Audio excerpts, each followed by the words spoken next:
उसने बात की थी। उन्होंने क्या की थी? बात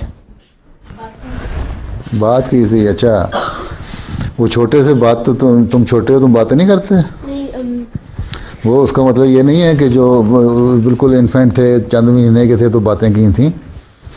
उसका मतलब था कि कुछ थोड़ी बड़ी उम्र हो गई थी, छोटी उम्र में वो ऐसी अच्छी बातें करते थे जिनकी उम्मीद एक छोटे बच्चे से नहीं हो सकती हैं। अल्लाह ताला ने शुरू से ही उनके दिल में डाल दिया था। जब उनकी बातें करने की उम्र आई तो वो नेक बातें उन्होंने सुनाई हैं। फिर जरा बड़े हुए और अच्छी बातें, तुम लोग सिर्फ खेल कूद में बातें करते हो ना, एक कार्टून देख लेते हो, ये वही बातें याद रह जाती हैं।